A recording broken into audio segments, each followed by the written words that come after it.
After 5 years of collaboration, the 18 foundation partners of Civitates, which you can see on this slide, decided to take stock of our progress and the lessons we've learned together and assess how our work needed to evolve to remain relevant in what is a quite fast-changing political landscape in Europe, and where and how we, Civitates, as a pooled fund, could make the most difference. And while we disagreed on some things, we are united on the most important, and it is that democracy is in danger and that we need to pull together to defend it. So we agreed on a refreshed vision for the future and 3 collective goals that you can see in our new strategy document. And Samuel, please put the link in the chat to the new strategy. And you'll see in that document that our goals are first, to protect civic space, secondly, to counter the damage of big tech to democracy, and third, to galvanize other donors to support democracy in Europe. Next slide, please. So I want to take you through some of the key takeaways from our strategy refresh when it comes to grant making. So the good news is that Civitates is here to stay, at least for the coming 5 years. All the donors around the table at Civitates have recommitted to continuing their collaboration within the pooled fund, and new donors are expressing interest in joining the collective. Secondly, we decided to continue supporting the same clusters of issues, or what we call sub-funds. So that's civic power, tech and democracy, and media. Each is a vital component of democracy's lifeblood, yet each is desperately underfunded in Europe. So my colleagues Esther and Claudio will expand in a minute on our priorities for each of those 3 portfolios. Thirdly, we have priority countries, and this is new. And this is the result of our mapping exercise during our strategy refresh last year to see where the risks and threats to democracy are the highest and where there was the least support. And so Esther and Claudio will also outline which are the priority countries for each of our portfolios this year and next year. We're going to have more frequent calls for proposals, and that's to ensure that we are more responsive to the needs of the field. In the past, if you recall, we only had calls for proposals every 2 or 3 years. But now we're planning to have calls this year, and we're also planning to have calls next year. Some will be open so that we can allow a broader range of organizations to apply beyond the usual suspects, and some will be closed based on recommendations and analysis that we get from the field. And here we're trying to balance our commitment to transparency and openness through open calls with the limited capacity of the team. We're just the 4 of us. And also to be mindful of the time it takes for you to apply, especially if we can only award a handful of grants and if we need to reject the vast majority of applicants. We'll have overlapping cohorts of grantee partners. So we're still very committed to collaboration among our grantee partners to bring you all together within and across national borders. And we will organize convenings as we did in the past. But because we'll have more frequent calls, we'll also have new grantees entering the cohorts every year. So a slightly different model. We're still committed to giving long-term core funding to support organizational strengths and consolidation of our grantee partners. But we will also keep a pot of money aside to give small grants where we think those can help address a specific short-term opportunity or particular challenge. We're still committed to multiple ways to support the field beyond grant making, be it through convenings, meetings, conferences, ad hoc support for our grantees. And one thing I want to highlight here is that we're launching this year specific support for well-being, including mental health very much as a result of what we've heard from all of you from the field, as this being an issue that's underfunded. And with the closing of civic space, how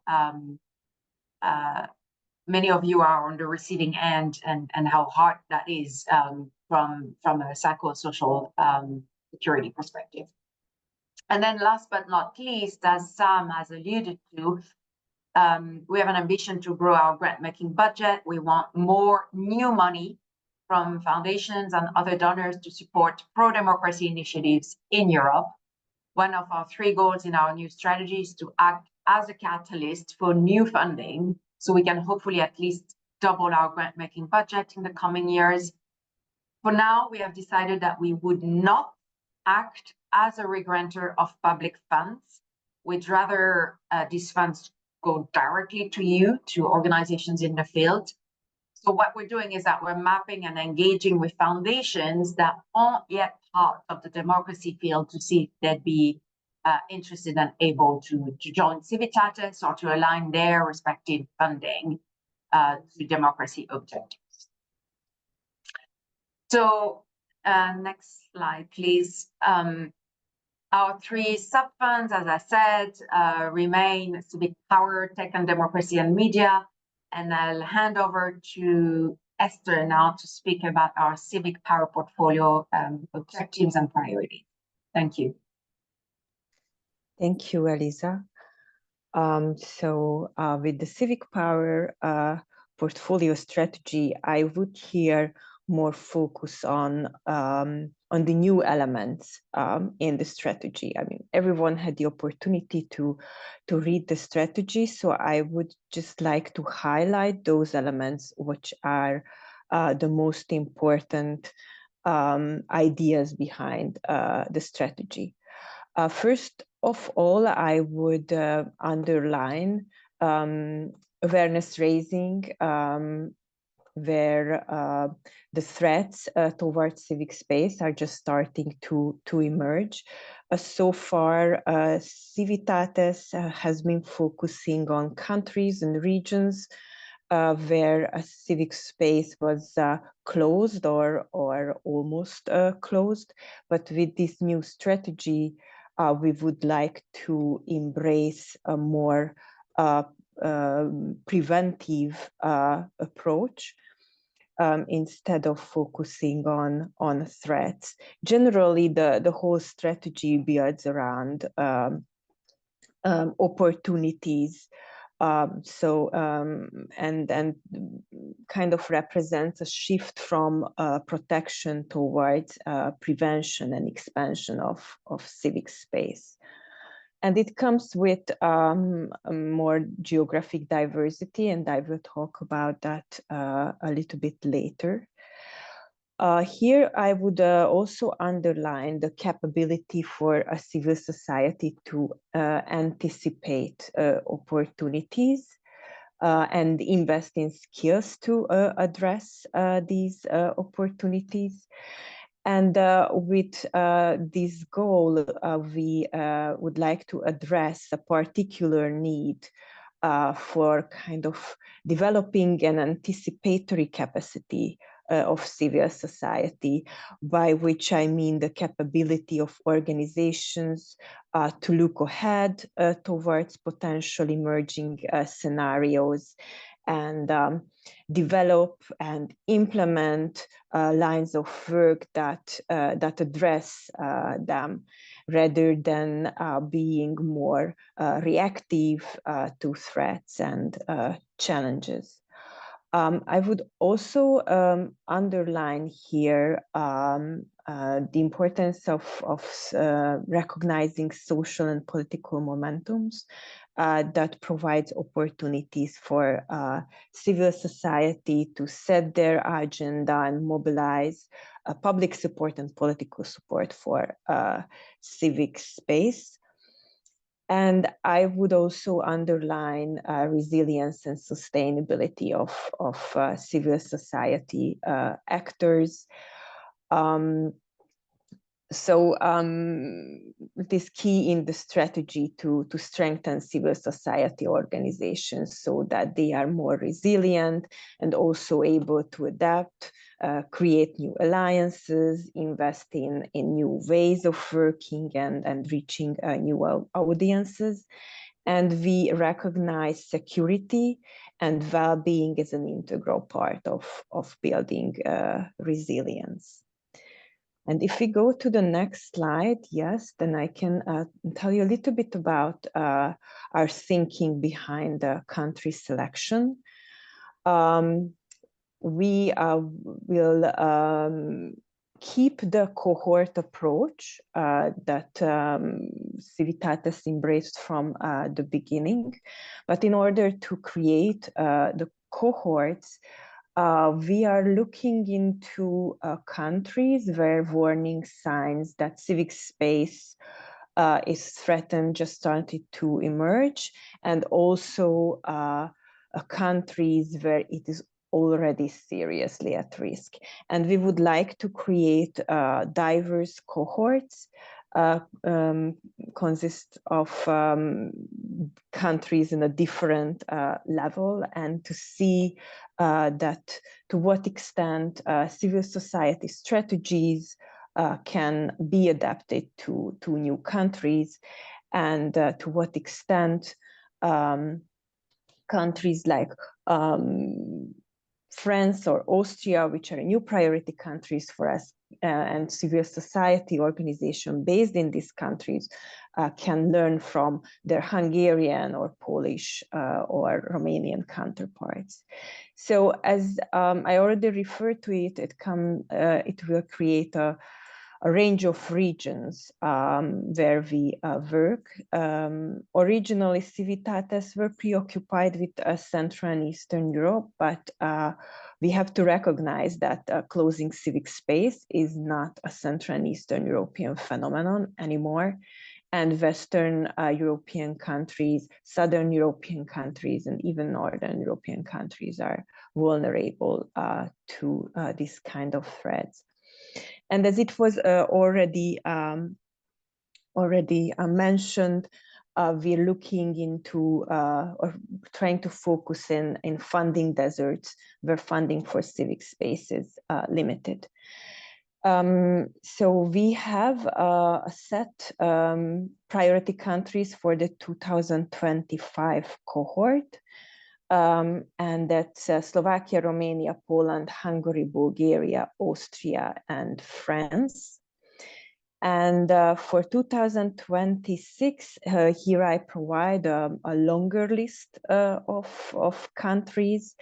The priority countries will be revised before 2026, so that we can remain more responsive to sociopolitical changes and define the final list of priority countries right before we start the work. And if we go to the next slide, then I can tell you a little bit about the operational part of the work. We will launch an open call for proposal in the eligible countries. The total budget will be 840,000 euro, and we will be able to give approximately 7 two-year long grants. With this call, we will prioritize networks and coalitions that work on the national level and has a proven track record on working on civic space and democratic freedoms. So I would underline here that we prioritize networks and coalitions. So that's I think an important element of Civitates work. That's how we worked in the past, and it's proved to be useful. And I would also underline the national level.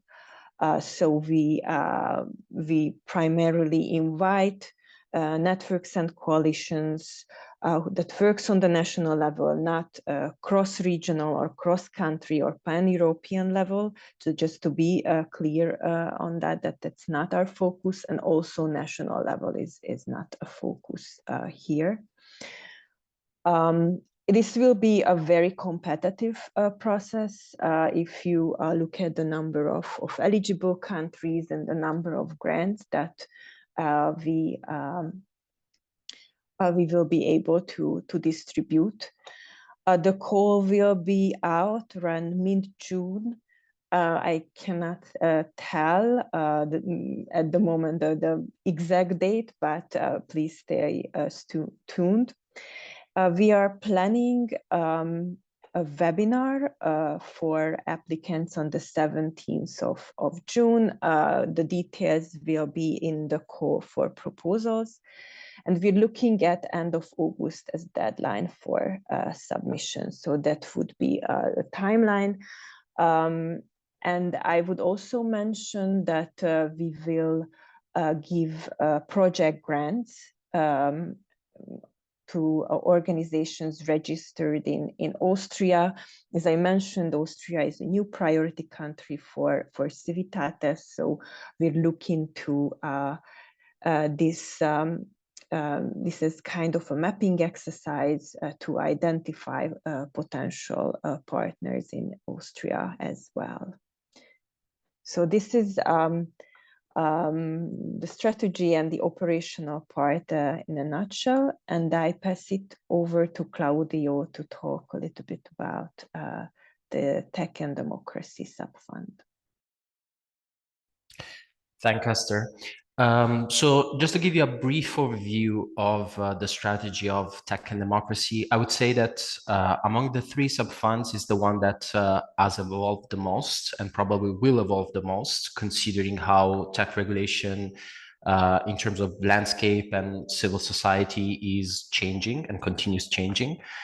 So we have decided to keep kind of a broader framework for the next 4 years in terms of strategy. So then I can move to the operational part to talk about what are the first immediate steps.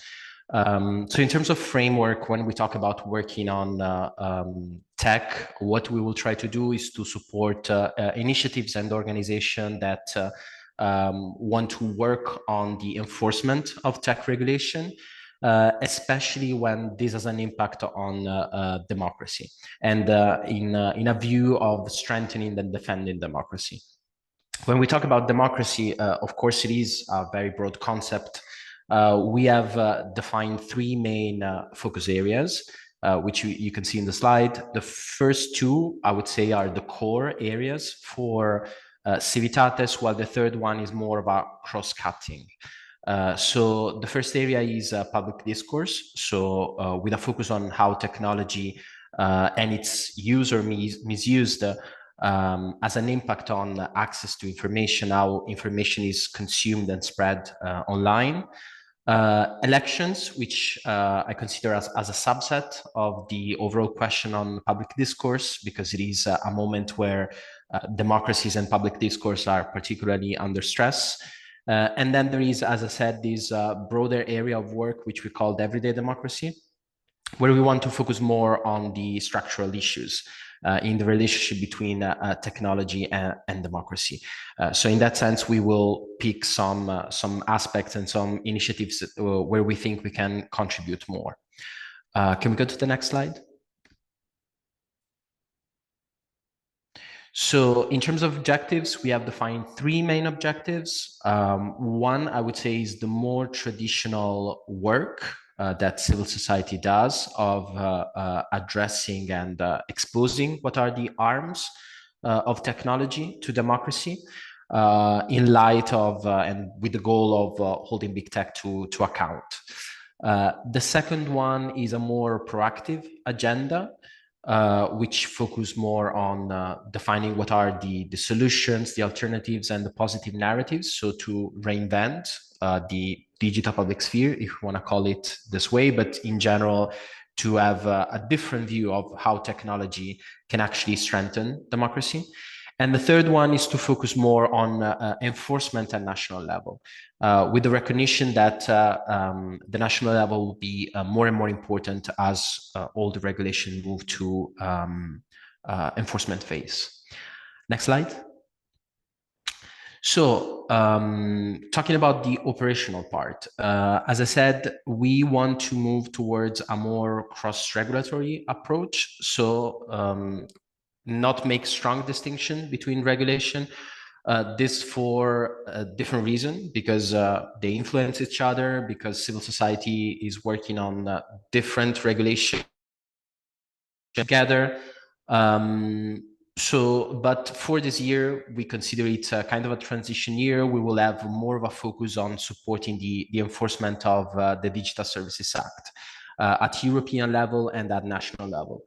This because for several reasons, because it is more advanced in terms of enforcement, because it's more connected to public discourse and others. So in terms of operationalization, we have decided to start focusing more on national level. So on 1st of July, we want to launch an open call for 2 countries, for France and Ireland. So for organizations that work in those countries, it will be about the total amount will be of 700,000, and what we expect is to give grant of 150 to 100,000.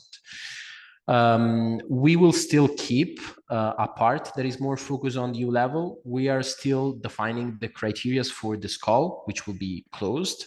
But the total amount at the moment is 350, and we expect to give maximum 2-3 grants. Finally, we are keeping some of the budget of Tech and Democracy for what we call the Opportunity Fund, which is a way to start build the next cohort. And also in the recognition that as Civitates, as you will see in this presentation, we are committed in trying to keep as much money as possible for core funding, because it is difficult for civil society to get it, and it is essential. But also, I think that it is also important to have a space for more flexible, quick funding that address some opportunities.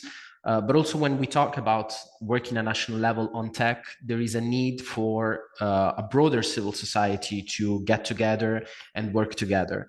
So the Opportunity Fund will be focused on national level, as I said, and will fund either specific opportunities and initiatives that want to bring together tech-focused organization with the broader field, whether it is, for example, anti-racist movement, the integrity and transparency movement, and so on.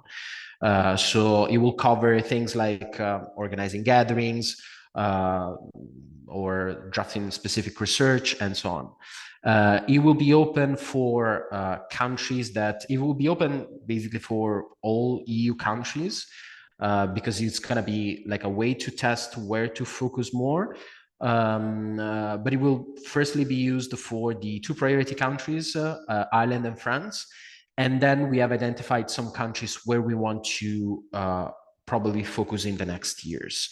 But it's going to be in invitation only, because we thought that running an open call for this small amount was not fair to the field, and it was also not manageable for us. But we are open to hear more from you, and Sam will also explain how to get in contact. I'll pass to Esther, I think. Thank you, Claudio. So we can continue with the media sub-fund. And just to start, I would note that this is the sub-fund where the strategy changed the least. We conducted an evaluation of the work, and that was the conclusion that we reached, that with the original approach, we were on the right track. So we will keep focusing on building the sustainability of independent public interest media outlets in selected key countries. So we will work with non-profit outlets that are active on the national level, and we prioritize working with organizations and media outlets which are on a growth path. And it's quite difficult and strategic question that how we can use the limited amount of funding that we have in the best way to build sustainability of media outlets. I mean, Civitates is not a large donor, so we're not able to give hundreds of thousands in grant amount. So we see a niche for Civitates with providing stability for growing media outlets for a few years and helping them to create their business model towards building sustainability. So we practically act as a temporary boost for developing media outlets. And we provide multiple year core funding for our grantees, and it's accompanied by capacity building opportunities.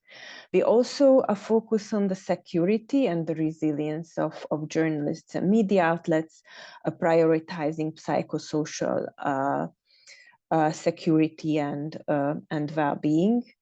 We will continue to work with a cohort approach, which allows us to foster connections among independent outlets across Europe and facilitate exchange among them by creating spaces for peer-to-peer learning and collaboration.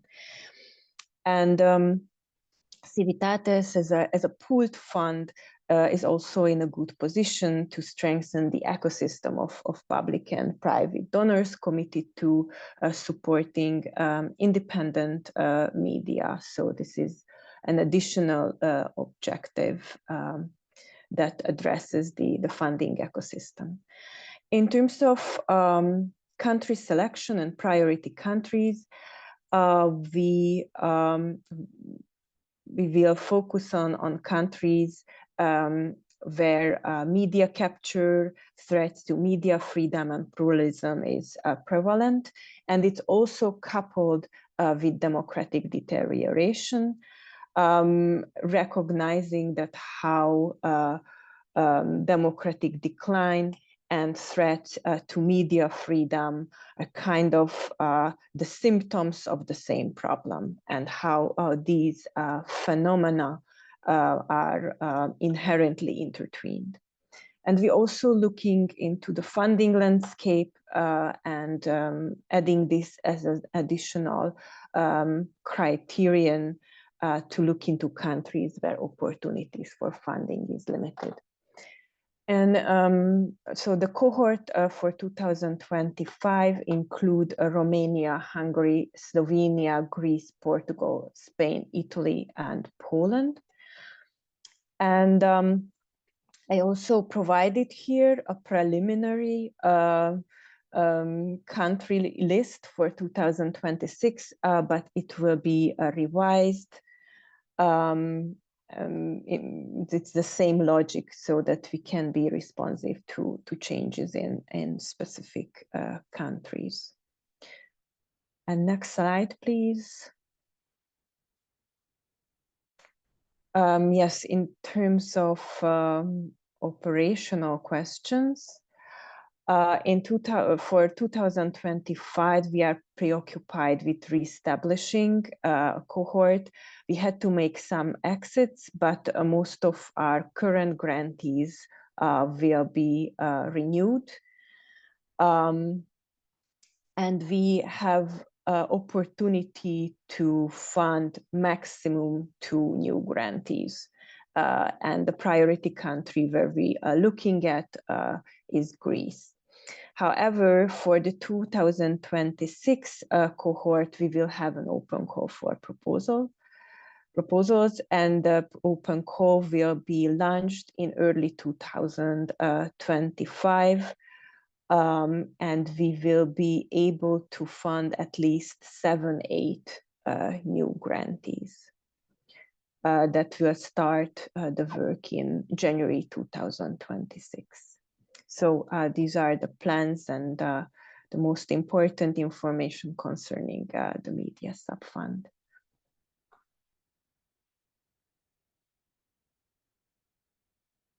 Thank you, Esther, and thank you, Claudio, for the presentation of the different subfunds.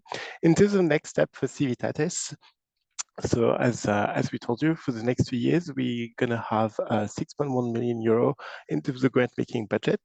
This will lead to about 6 new open calls for proposal in 2024 and 2025 to create 2 cohorts of 2025 and 2026.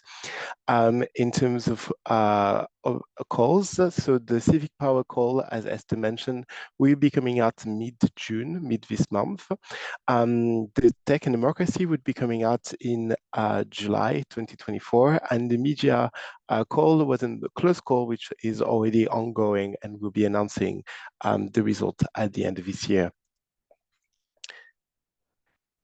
But between all of those calls, well, you will have the opportunity to tell us a bit more about yourself. In the new website that we'll be launching actually today, we will have an opportunity to fill this questionnaire to tell us a bit more about your organization and why you think that you fit within Civitates and its strategic priority. We will try to reply to the organization that fits within our objective within 4 weeks. We will be keeping the information 6 months, and we will be regularly reviewing this information to try to reply to the most organization possible. So this will be available for you as of hopefully to this evening or tomorrow, tomorrow morning. In terms of next step for Civitates as well, as we've mentioned, we would like to expand the pool fund. So we have a target of trying to double our grant making budget in the next 5 years. This money will allow us to fund more organizations, to add more thematic area, and to provide more training, and also bring our grantees together, because this is where we think that there is the added value of Civitates, and this is what our current grantees have told us they really appreciate about Civitates. And we also would like to deepen our partnership with the key stakeholder to basically be able to leverage public and private funding to provide more funding for civil society organization, media, and organization working on digital rights. So this brings us to the end of the presentation of Civitates strategic framework for 2024-2028. And now we'll be opening the question and the Q&A section, where you'll be able to ask any question and we'll answer. So if you would like to raise your hand, I will take the first question, and I will stop the recording as well.